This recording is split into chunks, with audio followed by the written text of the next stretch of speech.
का निजाम है ਉਹ ਬਹੁਤ ਥੱਲੇ ਵੇਖ भाई बस चले जल्दी नहीं हैगी परला परला परला उधर परला परला हाथ को ए ए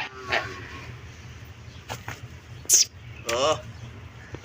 तारा निकलते जोर दे पे तार निकलती बरीक जी कल ही कट दे रहे हैं बरीक बरीक सिर दे वाला नहीं ਹਾਂ छड़ दे कुछ नहीं आंदी छड़ दे तूफान ਸਰ ਭਾਈ ਥਾਂ ਤੋਂ 3 ਤੋਂ 4 ਇੰਚ ਉੱਤੇ ਜਾ ਕੇ ਨਾ ਹਾਂਜੀ ਥਾਂ ਦੀ ਗਿਲਟੀ ਬਣੀ ਅਗਰ ਸੁੰਮ ਦੇ ਕੋਲ ਹੋਵੇ ਤਾਂ ਫਿਰ ਤਾਂ ਬੜਾ ਆਸਾਨ ਹੋ ਜਾਂਦਾ ਹੈ। ਕਿਉਂਕਿ ਇਹ ਸੁੰਮ ਹੈ ਇੱਥੇ ਗਿਲਟੀ ਹੈ ਇਸ ਜਗ੍ਹਾ ਜਿਹੜਾ ਮੇਰਾ ਗੂਟਾ ਨਾ ਹਾਂਜੀ ਇੱਥੋਂ ਰੁਕਾਵਟ ਬਣ ਗਈ ਇੱਥੋਂ ਬਲਾਕਿੰਗ ਹੋ ਗਈ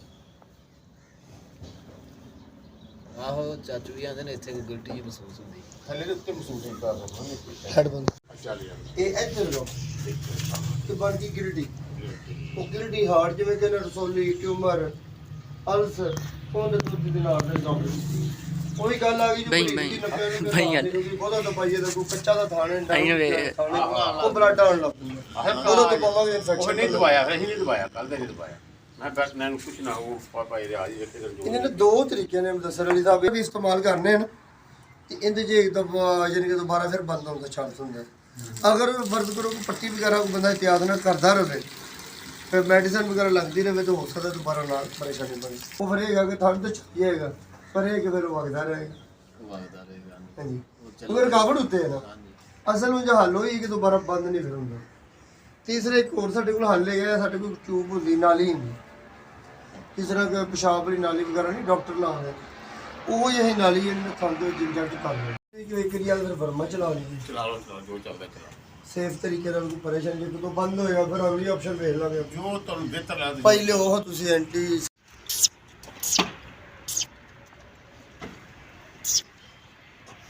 बड़े टीके रफान लगा रहा जो मार दे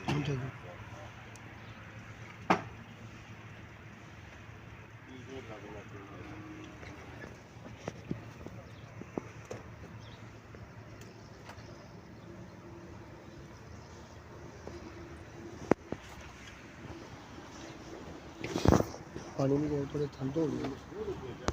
ਪ੍ਰੈਸ਼ਰ ਕਰਦੇ ਪਏ ਨੇ ਕੰਪੋ चाचा जी ए जरा पुछल लो हाथ रख जा तो पट्टी ला के आ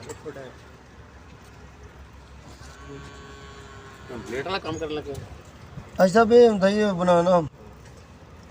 ਬਿਹਤਰੀਨ ਤਰੀਕਾ ਕਰ ਰਹੀ चल तू जलाल तू आई बड़ा डाल तो ऑक्सीजन ना आहो ये कर ले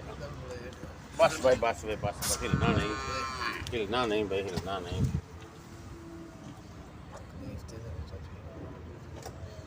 ਟੀਕਾ ਰਗੜਾ ਲਾਇਆ किन्नू और किन्नू ले गया या ਇਹ ਮਨਵਰ ਸ਼ਾਹ ਦਾ ਪੋਤਰਾ ਫੌਤ ਹੋ ਗਿਆ मनोहर शाह की दुबे दा मुंडा हैं ਮਨਵਰ ਸ਼ਾਹ अच्छा तो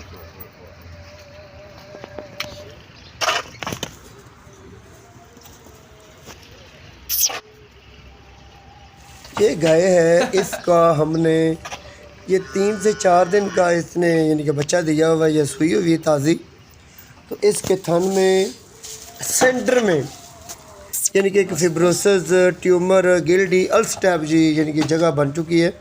जो जिसकी वजह से थन के अंदर से दूध नहीं निकल रहा था।